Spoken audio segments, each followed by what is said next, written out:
Proclamación del Santo Evangelio de Jesucristo según San Mateo. En aquel tiempo, Jesús se puso a reprender a las ciudades que habían visto sus numerosos milagros por no haberse arrepentido. Les decía: ¡ay de ti, Corosaín! ¡Ay de ti, Betsaida! Porque si en Tiro y en Sidón se hubieran realizado los milagros que se han hecho en ustedes, hace tiempo que hubieran hecho penitencia, cubiertas de sayal y de ceniza. Pero yo les aseguro que el día del juicio será menos riguroso para Tiro y Sidón que para ustedes. ¿Y tú, Cafarnaúm, crees que serás encumbrada hasta el cielo? No, serás precipitada en el abismo. Porque si en Sodoma se hubieran realizado los milagros que en ti se han hecho, quizá estaría en pie hasta el día de hoy. Pero yo te digo que será menos riguroso el día del juicio para Sodoma que para ti. Palabra del Señor.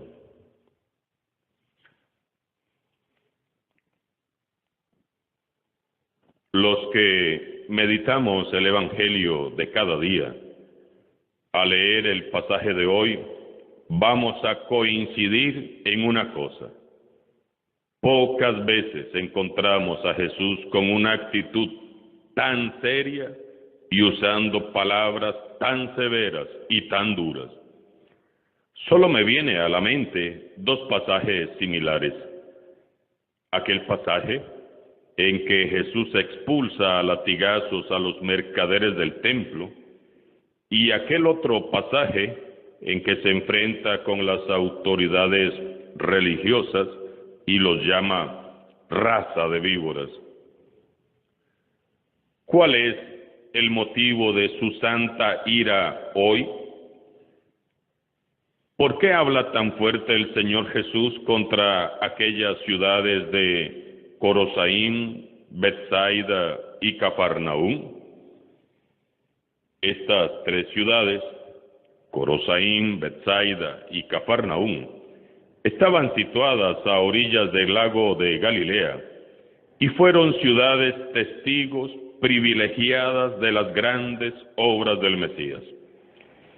Sus habitantes habían oído la proclamación a los pobres del reino de los cielos y habían recibido de primera mano su llamada a la conversión.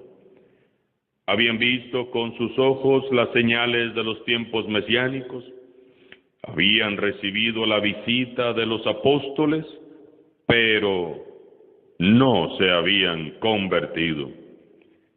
Estos pueblos habían sido testigos de la resurrección de la hija de Jairo, el jefe de la sinagoga. Habían visto a los leprosos, ciegos, mudos y paralíticos volviendo a sus casas a reunirse con sus familias, limpios y sanos de sus dolencias y enfermedades. Habían visto cómo los endemoniados eran liberados por la palabra de Jesús del poder opresor de Satanás, y felices comenzaban una vida nueva. Ellos hasta reconocían que Jesús predicaba con autoridad, pero no terminaban de dar el paso. No había conversión. Jesús estaba ya cansado de tanta terquedad, de tanta falta de fe, de tanta inconsistencia y de tanta incoherencia y de tanta necedad. Jesús no tolera ya la dureza del corazón de sus conciudadanos y se entristece. Día a día le están escuchando, ven sus milagros y se admiran de ellos. Comentan admirados que Jesús tal vez sí sea el Mesías esperado, pero en realidad sus vidas no cambian. Dejan por un momento sus ocupaciones para ver pasar a Jesús, para oírlo predicar, y ser testigos presenciales de algún milagro. Y luego, mientras comentan el espectáculo, vuelven a lo de siempre, al campo, al taller, a la familia, al trabajo. Nada ha cambiado en sus corazones. Jesús es tan solo un recuerdo más almacenado en la memoria. El mensaje de la palabra, el Evangelio, ni siquiera ha llegado a rozar sus vidas. Eso provoca la indignación de Jesús. Es que, ¿qué más esperaban que Él hiciera? Preguntémonos, ¿qué dirá el Señor Jesús mirando nuestros pueblos y ciudades hoy? ¿Dirá acaso lo mismo? En el fondo todos, a pesar de que no quisiéramos aceptarlo, sabemos que la historia de aquel día se repite hoy. Hermanos y hermanas, vivimos en un mundo altamente descristianizado. Nos lo dicen a gritos los noticieros de cada día. El mundo sigue siendo indiferente al mensaje de Jesús. El mundo prefiere vivir sin Dios. El mundo prefiere vivir de espaldas a Dios. Ciudades y pueblos enteros que irónicamente profesaban el cristianismo o el catolicismo como su religión oficial, viven de espaldas a Dios. Es una realidad que ya no podemos ocultar ni disfrazar. ¿Qué nos hace falta para creerle a Jesús y abrazar su evangelio? ¿Qué tiene que pasar en nuestras vidas para que nos convirtamos de un modo radical? ¿Hasta qué extremo pretendemos llegar? ¿Qué es lo que estamos esperando ver para creer?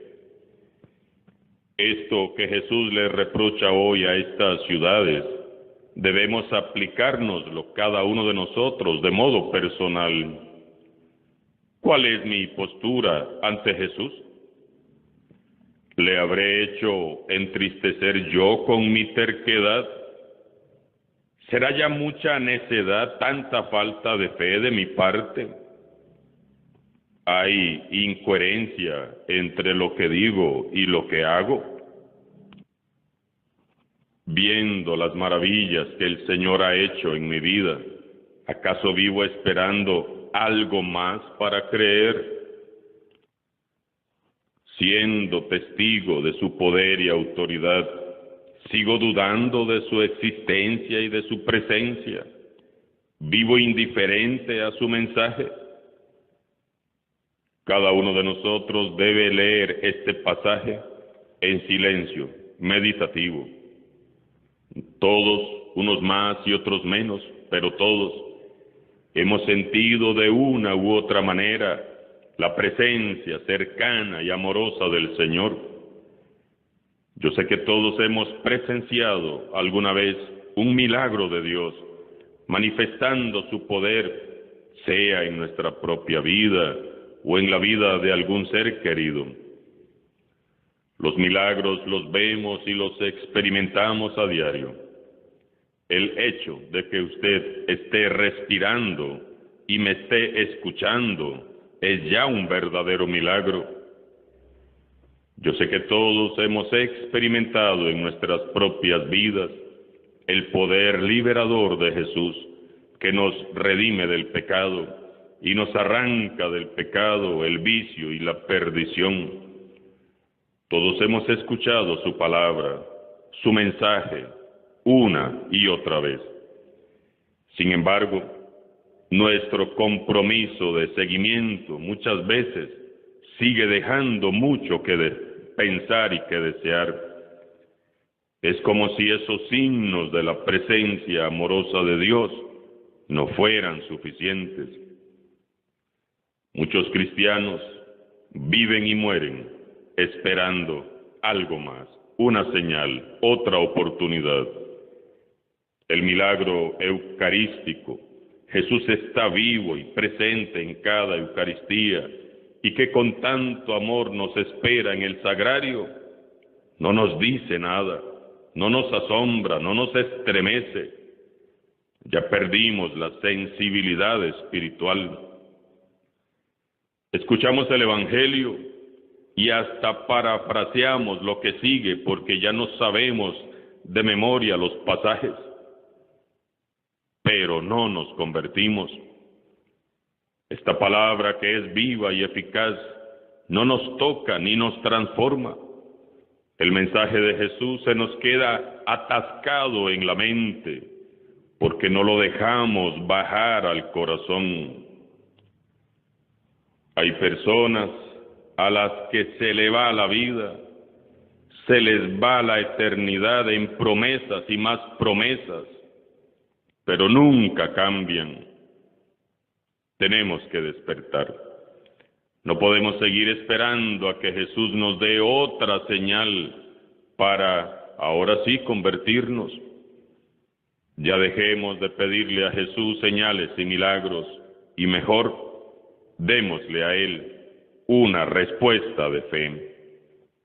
¿Cómo? Viviendo una auténtica conversión, permitiendo que Él nos convierta.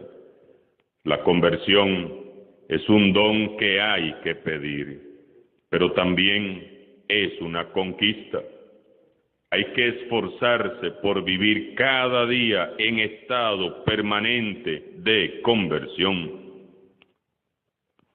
Todo pecador puede tener un momento de arrepentimiento, conversión y perdón si se abre a la gracia de Dios.